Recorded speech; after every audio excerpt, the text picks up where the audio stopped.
स्वागत है दोस्तों आपका हमारे चैनल पे जिसका नाम है आली जी पॉइंट। दोस्तों आज मैं आपको बताऊंगा साधारण ब्याज। तो सबसे पहले दोस्तों मैं आपको बता देना चाहता हूं कि साधारण ब्याज को हम इंग्लिश में क्या कहते हैं। साधारण ब्याज को दोस्तों इंग्लिश में हम कहते हैं सिंपल इंटरेस्ट। अब दोस्तों हमने यहाँ पे एक सवाल लिया है, इसको हम सवाल को पढ़ते हैं। देखिए, यदि 800 रुपये का एक वर्ष यानी एक साल का ब्याज 10% है तो 3 वर्ष का साधारण ब्याज निकालो। दोस्तों देखिए, सवाल को हल करने से पहले मैं आपको इस सवाल का सूत्र बता देता हूँ और उस सवाल का सूत्र मैं अंग्रेजी में भी बता देता हूँ और हिंदी में भी बता देता हूँ। दोस्तों देखिए, जो सीबीएसई बोर्ड वाले इसी सवाल को अंग्रेजी तरीके से लगाते हैं, मतलब इंग्लिश में रहता है सवाल और उसका सूत्र वो सब क्या यूज करते हैं, और हिंदी मीडियम वाले वही सूत्र रहता है और हिंदी में कैसे रहता है उसको मैं आपको बता देता हूँ। दोस्तों देखिए, सबसे पहले मैं आपको बता देता हूँ हिंदी में इसका सूत्र क्या होता है, साधारण ब्याज का हिंदी में सूत्र क्या होता है। दोस्तों देखिए, तो सबसे पहले दोस्तों हम लिख लेंगे यहाँ पे साधारण ब्याज। साधारण ब्याज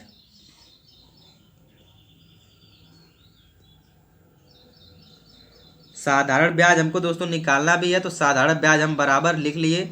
अब यहाँ पे हम लिखते हैं मूलधन गुणे दर गुणे समय बटे में 100।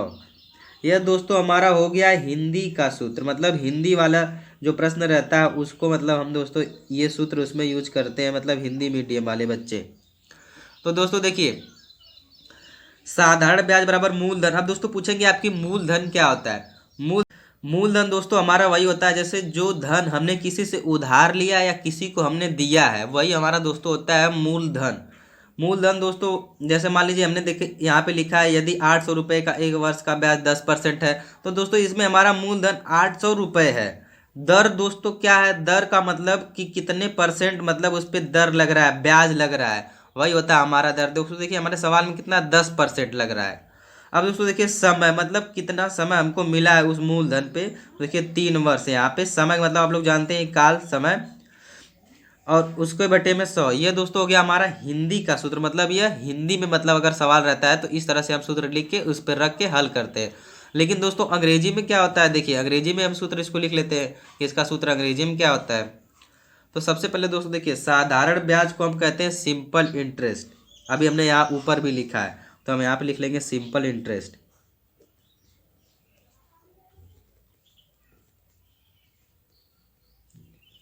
सिंपल इंटरेस्ट बराबर यानी साधारण ब्याज बराबर। अब दोस्तों देखिए, मूलधन को अंग्रेजी में हम कहते हैं प्रिंसिपल अमाउंट, तो हम इसको लिख लेंगे प्रिंसिपल अमाउंट।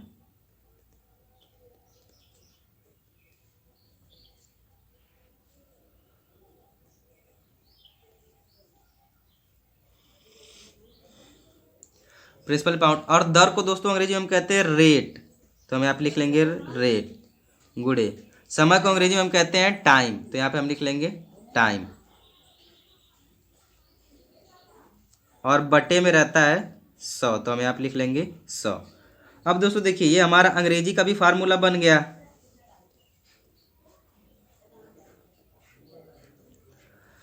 कहने का मतलब दोस्तों कि साधारण ब्याज यानी साधारण ब्याज को अंग्रेजी में हम कहते हैं सिंपल इंटरेस्ट, और प्रिंसिपल अमाउंट मतलब जो हमारा मूलधन होता है, अमाउंट मतलब पैसा, वही मूलधन हमारा जो होता है उसको हम इंग्लिश में कहते हैं प्रिंसिपल अमाउंट। दर को अंग्रेजी में हम कहते हैं रेट और समय को हम कहते हैं टाइम। अब दोस्तों देखिए, इसी फार्मूले को हम 60 में बना लेते हैं ना समझने के लिए। इसी फार्मूले देखिए, यहाँ पे हमारा है सिंपल, तो सिंपल का पहला हम यस लेंगे तो यहाँ पे हो जाएगा हमारा यस, और इंटरेस्ट का पहला हम लेंगे तो आई यानी यस आई यानी हो गया हमारा साधारण ब्याज। और देखिए प्रिंसिपल अमाउंट का पहला हम इसमें से लेंगे अक्षर एम पी, तो यहाँ पे हमारा बन गया पी गुणे। आर का हम पहला अक्षर लेंगे रेट, यानी यहाँ पे आर हमारा पहला अक्षर यहाँ पे ले लेंगे गुणे। टाइम का हम पहला अक्षर यहाँ पे हम टी है तो हमारा टी ले लेंगे बटे में 100। इस दोस्तों हमको इसको हमने दोस्तों फार्मूले को 60 में हमने बना लिया, यानी कि इंग्लिश का जो हमारा फार्मूला था इसको हमने 60 में बना लिया। अब दोस्तों देखिए क्या करेंगे, अब इसी फार्मूले पे हम रख के आंसर निकालेंगे। देखिए दोस्तों कैसे, यहाँ पे हमारा दिया है यदि 800 रुपये का एक वर्ष यानी एक साल का ब्याज 10% है तो 3 वर्ष का साधारण ब्याज निकालो। तो सबसे पहले दोस्तों क्या करेंगे, हम यहाँ पे अपना मूलधन लिखेंगे जो हमारा मूलधन दिया है, तो हम यहाँ पे लिख लेते हैं 800 बराबर करके 800 रुपये। उसके बाद दोस्तों देखिए हिंदी वाले में भी वही गुणे का चिन्ह और इंग्लिश वाले सूत्र में भी गुणे का चिन्ह। दर उसके बाद यानी रेट हमको देखना है कि हमारा रेट कितना है। तो दर हमारा दोस्तों देखिए 10% का ब्याज लग रहा है, तो हम यहाँ पर लिख लेंगे 10 गुणे उसके बाद हमको टाइम यानी समय लिखना है। समय हमारा कितना है 3 वर्ष, तो हम यहाँ पे लिख लेंगे 3 और बटे में हम यहाँ पे लिख लेंगे 100। अब दोस्तों देखिए हमने इसको सूत्र पे रख लिया। अब हम क्या करेंगे, देखिए इसको कट करेंगे यानी सवाल को यहाँ पे हम काटेंगे। देखिए 2 जीरो से यहाँ पे हमारा 2 जीरो कट गया। अब हमारा यहाँ पे क्या बचा 8 गुणे 10 गुणे 3। अब दोस्तों सीधे सीधे हम गुणा कर देंगे क्योंकि यहाँ पे नीचे एक बच गया। अगर नीचे अगर एक लिखेंगे चाहे नहीं लिखेंगे तभी हमारा मान वही आएगा। तो सीधे सीधे इसे हम गुणा कर लेते हैं। देखिए 8 का गुणा हम 10 में करेंगे तो 8 दाम में 80 आएगा दोस्तों। और फिर उसके बाद 80 का गुणा हमको 3 में करना है, तो जब हम 80 का गुणा 3 में करेंगे तो 240 हमारा आएगा। गुणा करके दोस्तों आप लोग देख लीजिएगा। और दोस्तों यही हमारा है SI यानी साधारण ब्याज। हम यहाँ पे लिख लेते हैं साधारण ब्याज। साधारण ब्याज यानी SI बराबर हमारा हो गया 240 रुपये। और दोस्तों ये हो गया हमारा आंसर।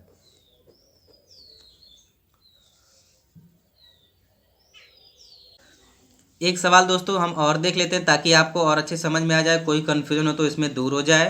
तो सबसे पहले दोस्तों हम सवाल पढ़ते हैं। यदि 400 रुपये का 1 साल का यानी 1 वर्ष का ब्याज 2% लग रहा है तो 6 वर्ष का साधारण ब्याज हमको निकालना है। तो दोस्तों अभी हमने आपको फार्मूला बताया, हिंदी में भी बताया और अंग्रेजी में भी बताया। तो दोस्तों देखिए उसी फार्मूले पे हम रख देंगे, यहाँ पे हम लिख देंगे साधारण ब्याज। साधारण ब्याज यानी कि SI बराबर क्या होता है दोस्तों हमारा। अभी देखिए हम आपको फार्मूला एक बार फिर से दिखा देते हैं।